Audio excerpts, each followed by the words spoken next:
வணக்கம். இப்போ களத்திர தோஷத்துக்கு பரிகாரம் கேட்டிருந்தாங்க.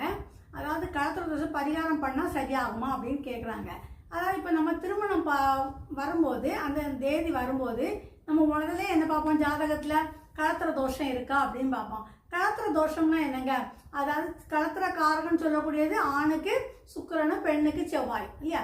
அப்போ செவ்வாய் ராவுக்கு எதோட இருக்கா, ஆனால் சுக்கிரன் ராவுக்கு எதோட இருக்கா, ஆனால் 7ஆம் அதிபதி ராவுக்கு 7ஆம் இடத்துல ராவுக்கு எது இருக்கா, அப்படி லக்னத்தில் ராவுக்கு எது இருக்கா, அப்படிதான் நம்ம பார்ப்போம். அப்போ சுற்றி சுற்றி பார்த்தாச்சுன்னா களத்திர தோஷம்னு சொல்லுறது எதை குறிக்குது, ராவுக்கு ஏதோ தான் முக்கியமாக குறிக்குது இல்லையா. அப்போ நம்ம ராவுக்கு எதுக்கு ஒரு பிரீத்தி பண்ணணும். பண்ணதான் நம்ம நிறைய பேர் பாருங்க இந்த களத்திர தோஷத்தால் சட்ட ரீதியாக பிரிஞ்சிருக்காங்க. அப்போ எப்படி பிரிகிறாங்க, அவங்க ஜாதகப்படி எப்படி ஒரு பிரிவிலே 2 இருக்குங்க. சில பேர் சட்ட ரீதியாக பிரிஞ்சிருவாங்க, சில பேர் சட்ட ரீதியாக இல்லாமல் வேண்டாம்னு சொல்லி ஒதுங்கி அவங்க வீட்டிலே இருப்பாங்க, சட்ட ரீதியாக பிரிய மாட்டாங்க, இப்போ பிரிஞ்சு இருப்பாங்க.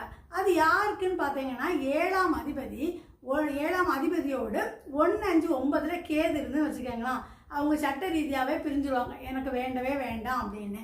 அப்போ நம்ம இதெல்லாம் வராமல் இருக்கிறதுக்கு பல்லாயிரம் ஆண்டு கணக்காக அந்த சமயத்திலே காந்தாரிக்கு களத்திர தோஷம் இருக்குன்னு சொல்லி, மகாபாரத்தில் காந்தாரிக்கு களத்திர தோஷம் இருக்குன்னு சொல்லி அவர் என்ன பண்ணாராம், ஆட்டுக்கு திருமணம் செய்து ஆடை பலி கொடுத்தாங்களாம். ஏன் ஆடை கொடுத்தாங்க, ஆடு செவ்வாய்க்கு அதிபதி, அப்போ அந்த மாதிரி செய்தாங்களாம். அப்போ அப்பவுமே அந்த களத்திர தோஷ பரிகாரம் உண்டு. அப்போ இப்போ நம்ம என்ன பண்ணணும்னா, அதாவது ராகுக்கு எதுக்கு நம்ம பிரீத்தி பண்ணணும். அப்போ அதுக்கு ஒரு யாகம் வளர்க்கணுங்க.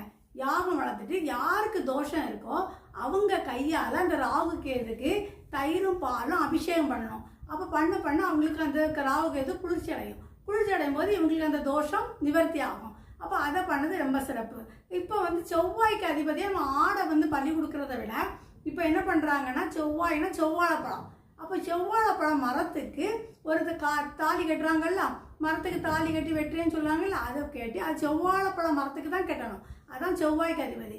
அதுக்கு கட்டி நீங்கள் அதை வெட்டிட்டீங்கன்னா அது பலி கொடுக்குற மாதிரி, அந்த மாதிரி கொடுத்தாச்சுன்னா நமக்கு அந்த தோஷம் நிவர்த்தி ஆகும். நீங்கள் இந்த மாதிரி செய்து பாருங்கள், களத்திர தோஷம் இருந்தால் நீங்கும். சரி, என்னோட சேனல் உங்களுக்கு பிடிச்சிருந்தா லைக் பண்ணுங்கள், ஷேர் பண்ணுங்கள், கமெண்ட்ஸ் கொடுங்க, சப்ஸ்கிரைப் பண்ணி வச்சுக்கோங்க, பக்கத்தில் இருக்க பெல் பட்டனை கிளிக் பண்ணுங்கள்.